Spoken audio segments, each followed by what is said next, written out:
Welcome, and for those of you who don't know me, I am Mandy, and I am a career coach. I've worked with thousands of clients, and I am now on YouTube to share what I've learned, little lessons, tricks along the way. Sometimes I hear things like, I can't afford a career coach, and so that's what I'm trying to do, is I'm trying to take everything that I've learned and share it with you here. Okay. So today's lesson is I wanted to talk about what do you do when you feel really stuck? Okay, and this is when you just don't even really know what to do next. Okay, so I'm gonna share a really simple strategy with you, and this is just a way to kind of get the ball rolling. And all I want you to do is get out a piece of paper, and we're just gonna do a very simple exercise. Okay, so on your piece of paper, you're just going to have two columns, and there's going to be one with a happy face and one with a sad face. Okay, and all I want you to do in these two columns is I want you to think of one word for each column of what you want more of and what you want less of. Okay, so in this example, let's say that you want more money. And then you're like, what do I want less of? I don't know. They just gave me another job without any increased pay. So I want less people giving me bullshit. I want less people taking advantage of me, right? So we will just say, for argument's sake, we're going to write down emotional crap. Okay? We want more money. We want less emotional crap. Okay? Then I want you to just stare at this a little bit longer, okay? And this example, you can actually use this for anything in your life, all right?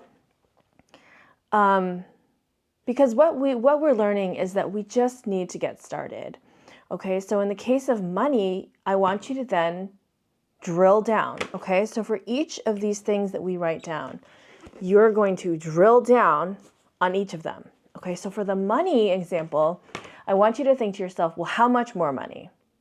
How much more money? And you might be like, I don't know. I haven't thought about it. Okay. See, what happens is when we ask ourselves these self-reflection or more intuitive questions, 9 times out of 10, your response is just going to be a little bit defensive. Okay. And this is like you're just talking to yourself, but you're going to feel like, I don't know. That's going to be the energy. That's kind of like, I don't know, energy. And what you're really doing is a question comes close to you. You don't know the answer. And so then you deflect.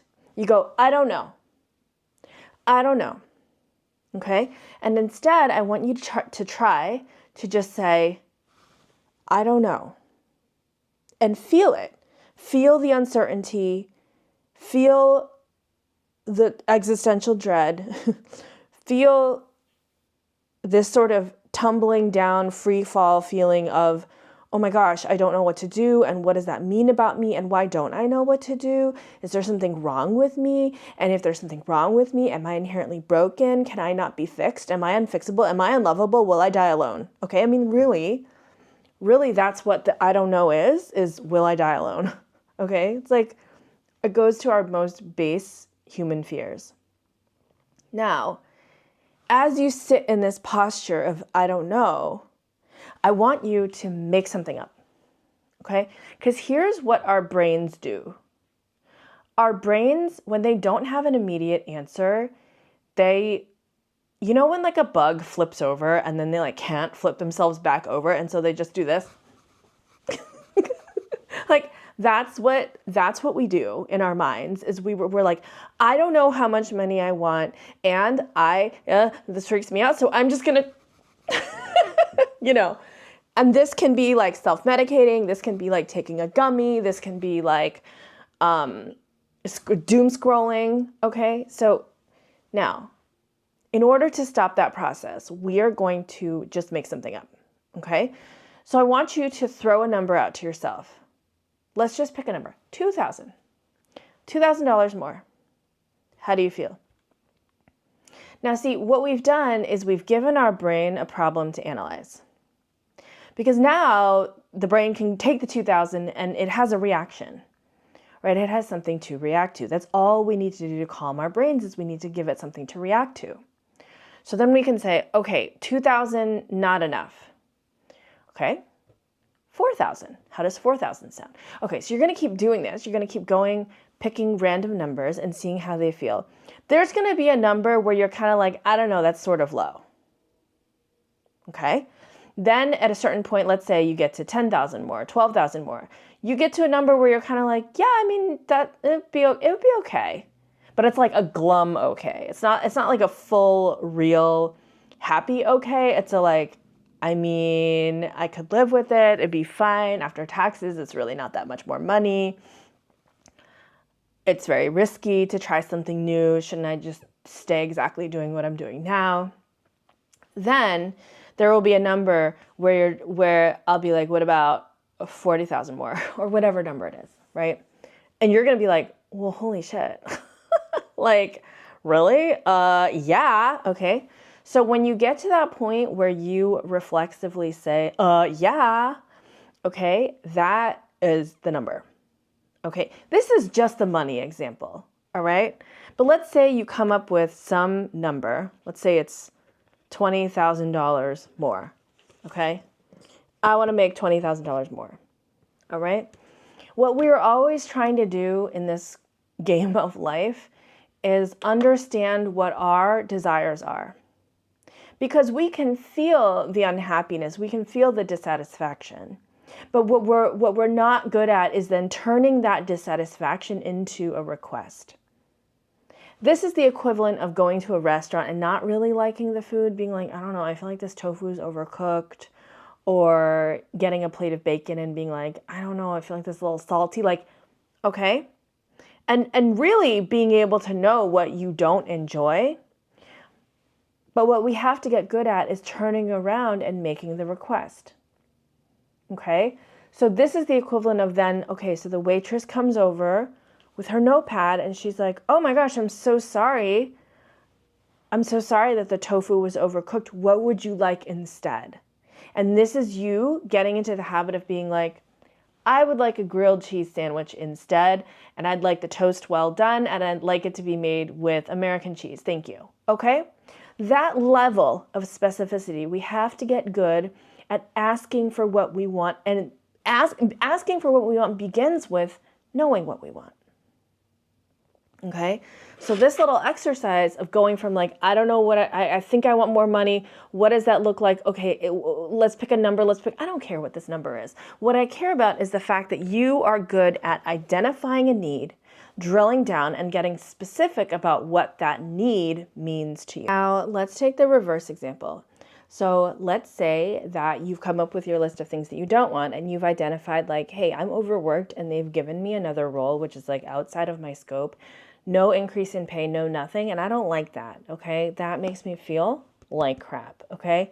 So what you have to do here is, again, you have to drill down into two categories. You have to say to yourself, okay, so then what are the things that I don't want? And I want you to get specific. I want you to think about, okay, what are the projects? Who are the clients?